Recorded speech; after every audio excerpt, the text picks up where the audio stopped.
Fellow Ghanaians, good evening. 9 days ago, I came to your homes and requested you to make great sacrifices to save lives and to protect our motherland. I announced the imposition of strict restrictions to movement and asked the residents of the Greater Accra metropolitan area and Kasoa and the Greater Kumasi metropolitan area and its contiguous districts to stay at home for 2 weeks in order to give us the opportunity to stave off this pandemic. As a result, residents of these two areas had to make significant adjustments to our way of life, with the ultimate goal being to protect permanently our continued existence on this land. They heeded the call, and they have proven so far to each other, and indeed to the entire world, that being a Ghanaian means we look out for each other. Yes, there are a few who continue to find ways to be recalcitrant, but the greater majority have complied and have done so with calm and dignity. Tonight, I say thank you to each and every one of you, law-abiding citizens. Let me thank in particular all our frontline actors who continue to put their lives on the line to help ensure that we defeat the virus. To our health workers, I say a big aiko for the continued sacrifices you are making in caring for those infected with the virus and in caring for the sick in general. You are the heroes and heroines of our generation, and government will do all in its power to provide you with the relevant tools to do your work effectively. To the men and women of our security services who have been enforcing the directives by patrolling our streets day and night, conducting surveillance, snap checks, and mounting roadblocks, we're deeply in your debt.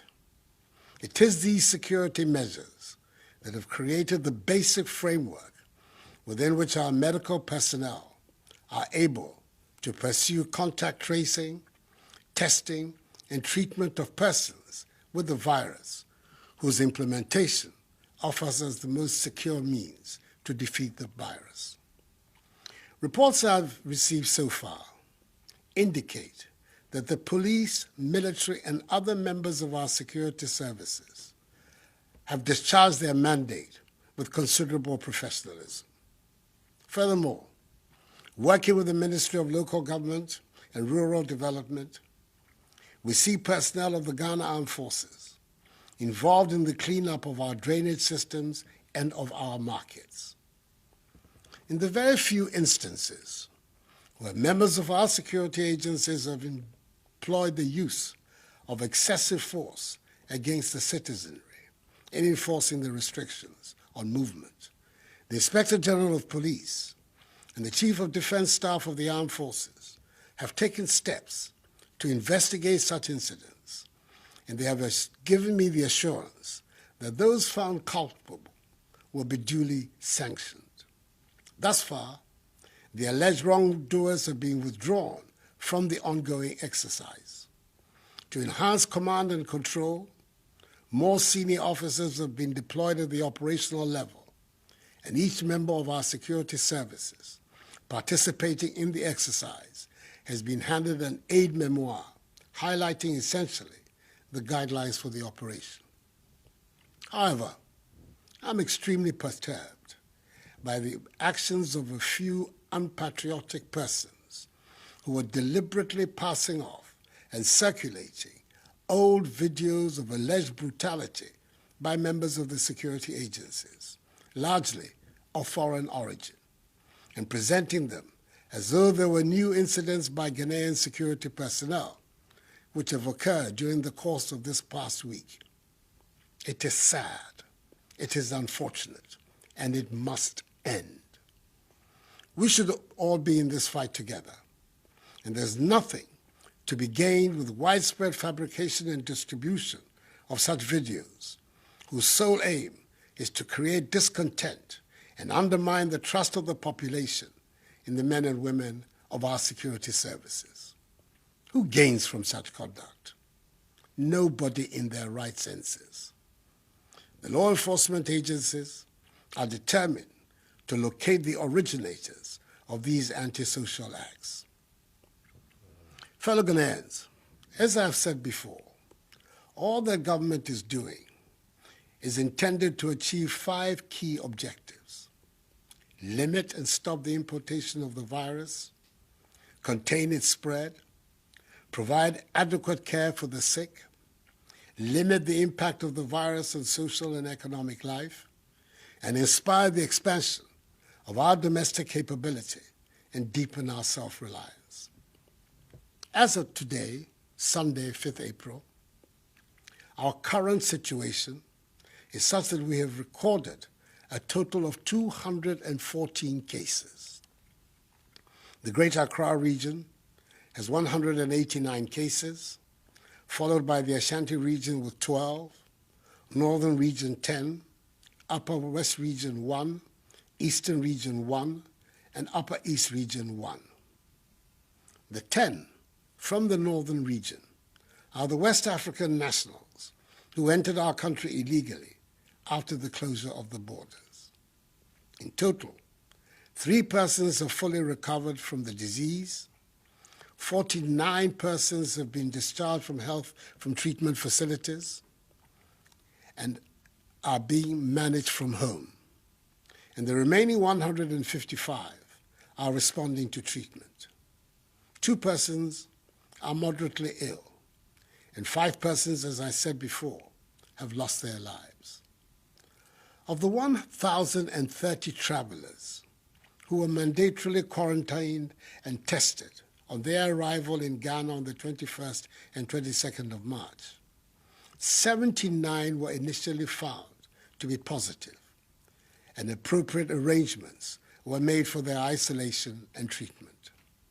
Subsequently, after 12 further days of quarantine, 26 other persons were found to be positive as a result of their second test, bringing the total number of those found to be positive to 105, all of whom have been isolated for treatment. Of the remaining 925 persons who have undergone 2 tests and found to be negative, 804 have been released from quarantine to join their families. The remaining 121 are, as I speak, in the process of being released. I want to thank all of them and their families and loved ones for their understanding and cooperation with the stringent procedures the government was forced to deploy in the public interest. Efforts also at contact tracing have been ramped up over the course of the past week.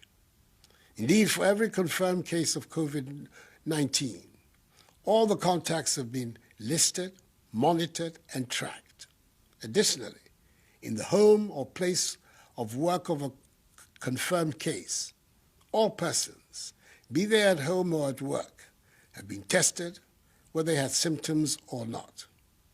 Within the locality or neighborhood of a confirmed case, the opportunity is also being provided for persons to undergo voluntary testing to ascertain the extent of community spread. We are thus about to enter a critical phase of our fight in the coming week, as the Ghana Health Service is due to receive the results of some 15,384 out of 19,276 persons who have been reached through contact tracing. It is the results of these tests that will determine our future course of action. Government's policy and measures will continue to be driven by the science in this matter. The Ghana Academy of Arts and Sciences and the Center for Scientific and Industrial Research, CSIR, are now partnering government in the struggle. I met with their representatives on Friday and arrange with them a mechanism for the realization of this partnership. The nation and I appreciate their involvement. So in the course of the coming week, a determination will be made as to whether or not to extend the duration of the 2-week restriction on movement and the implementation or otherwise of any more enhanced measures to deal with the virus. I have, however, by executive instrument, extended the closure of our borders for 2 more weeks until further notice. The data tells us that the overwhelming majority of confirmed cases came from travelers or from people who have come into contact with travelers. Fellow Ghanaians, tonight I stand before you to ask for your continued patience, support, vigilance, and adherence to the measures. Let each one of us play his or her part to enhance our collective efforts at containing the spread of the virus, which will enable us to hasten the lifting of these restrictions and returning the nation to normalcy. I was encouraged by the appreciation of government's handling of the pandemic and the offer of support by the leadership of the major political parties in the country when I met with them on Friday. I applaud Parliament's decision to call off its planned recess and be on standby to aid in the fight against the virus. I thank staff of the University of Ghana's Noguchi Memorial Institute for Medical Research, the Kwame Nkrumah University of Science and Technology's Kumasi Center for Collaborative Research, and the National Public Health Reference Laboratory of the Kolebu Teaching Hospital for the solid work they are doing for Mother Ghana. I'm very grateful to the individuals and institutions who have responded to my appeal for donations to be made into the COVID-19 National Trust Fund, which has been established to complement government's fight against the virus and to assist in the welfare of the needy and the vulnerable. A total amount of some 8,750,000 cedi, which includes 600,000 United States dollars, have been received so far for this purpose. I'm happy that so many appointees of my government have also followed my example by donating their salaries to the fund. We are in difficult times, and that is why I directed the Minister for Finance to send to Parliament the Coronavirus Alleviation Program, whose objective is to protect households and livelihoods, support micro, small, and medium-sized businesses, minimize job losses, and source additional funding for promotion of industries to shore up and expand industrial output for domestic consumption and exports. Through this program, the Ministries of Gender, Children and Social Protection, and Local Government and Rural Development, and the National Disaster Management Organization, NADMO, working with MMDCEs and the faith-based organizations, have begun to provide food for up to 400,000 individuals and homes in the affected areas of the restrictions. This began in Accra today and will begin in Kumasi tomorrow. It will come in the form of dry food packages and hot meals, and will be delivered to vulnerable communities in Accra, Tema, Kumasi, and Kasua. Again, the Ghana Water Company Limited and the Electricity Company of Ghana have been directed to ensure the stable supply of water and electricity during this period. In addition, there will be no disconnection of supply. Furthermore, government will absorb the water bills for all Ghanaians for the next 3 months, i.e. April, May, and June. All water tankers, publicly and privately owned, are also going to be mobilized to ensure the supply of water to all vulnerable communities. Government in collaboration with the National Board for Small-Scale Industries, business and trade associations, and selected commercial and rural banks, will roll out a soft loan scheme up to a total of 600 million cedis, which will have a 1-year moratorium and 2-year repayment period for micro, small, and medium-scale businesses. Fellow Ghanaians, it is vital that we protect the lives of our frontline health workers who are risking their lives every day to battle this virus. That is why government is placing a high priority on the procurement of personal protective equipment for them. Thus far, 350,000 masks, 558,650 examination gloves, 1,000 reusable goggles, 20,000 coveralls, 7,000 N95 respirators, 500 waterproof gumboots, 2,000 reusable face shields, 2,000 gallons of hand sanitizers, 10,100 milliliter pieces of hand sanitizers, and 500 shoe covers have been sent to the regional health directorates for onward distribution to the district health directorates for use by our health workers in all the districts. Then the Minister for Health is ensuring that they reach the health workers. This notwithstanding, government is aware that more needs to be done, especially in the face of the global shortage of PPEs. It is for this reason the government is actively engaged with local manufacturing companies to assist them in the domestic production of PPEs, and I'm encouraged by the response from the Ghanaian private sector. Domestic production of face masks, head covers, surgical scrubs, and gowns will commence from Tuesday. For example, 3,600,000 face masks will be produced domestically with an output of 150,000 per day.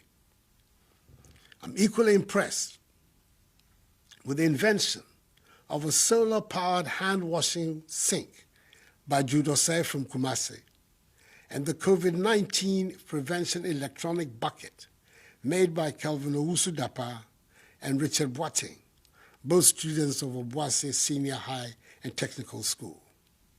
Necessity, indeed, is the mother of invention, as the Ghanaian sense of enterprise and innovation is beginning to be felt.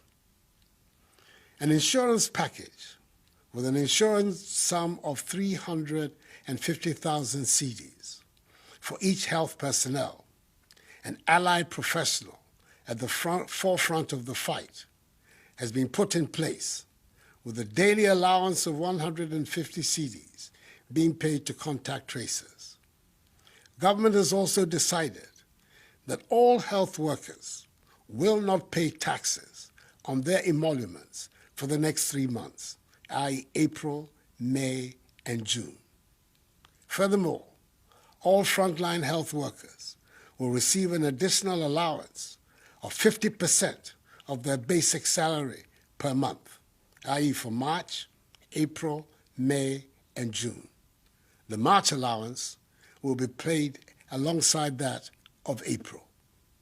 The Ministry of Transport is also making available, for free, Ayalolo buses to convey health workers in Accra, Tema, Kumasi, and Kanswa to and from work along specific routes for the entire duration of the restrictions. I'm happy that operators of public transport, such as trotros and taxis, are largely adhering to the admonition to observe social distancing in their vehicles. Each one of them should do so. Towards ensuring the cleanliness of our country, especially in the Greater Accra and the Greater Kumasi areas, which are currently the subjects of the restrictions, the Ministry of Sanitation and Water Resources, together with some 400 personnel drawn from the police, military, fire service, and prison service, from Friday, 3rd April to today, Sunday, 5th April, have embarked on desilting our gutters, collection and disposal of garbage from homes, public places, markets, and vehicle terminals. We must ensure that the end of this exercise will lead to a new attitude towards cleanliness in our surroundings.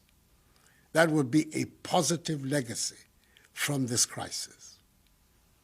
MMDAs outside the areas affected by the restrictions have been directed to emulate this cleanup exercise.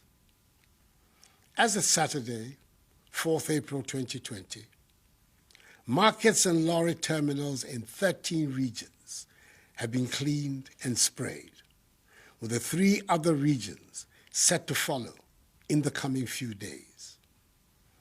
We've had to take the extra step of closing a few markets in Accra and Kumasi, where traders and market women had flouted the rules for social distancing. Some districts have also embraced the policy of alternate days for alternative products in a bid to decongest the markets and ensure social distancing. I'm fully aware of the disruptions to your lives occasioned by these measures.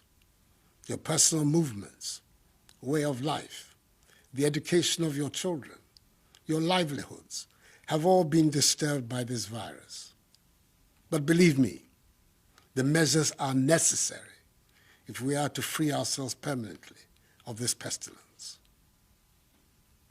Fellow Ghanaians, I will continue passionately to appeal to you to observe prescribed social distancing and good personal hygiene to contain community spread. These enhanced hygiene protocols must become a part of our everyday lives. We must not abandon them. And remember that the law enforcement agencies are going to increase their enforcement of the stay-at-home directive. Do not leave your homes other than for the essential stipulated reasons. The cynics question our capacity for the maintenance of discipline in this period and in its aftermath. However, I am confident that we will prove them wrong. Ghanaians always rise up to the occasion, and we will do so again. United, we're going to win this battle. I'm privileged to be speaking to you on a sacred day of the Christian calendar, Palm Sunday, which ushers in the Holy Week to commemorate the passion and sacrifice of Jesus Christ. Let his example unite all of us, Christians, Muslims, all Ghanaians, in our care for each other and in our resolve to overcome this challenge. This too shall pass. Together, let us ensure that the scourge of this virus becomes nothing but a temporary blip on the fortunes of our nation. And we will go on to realize the vision and aspirations of our forebears who envisioned Ghana to be a free, democratic, prosperous nation, the beacon of freedom and justice, the Black Star of Africa, the harbinger of a new black civilization in which the dignity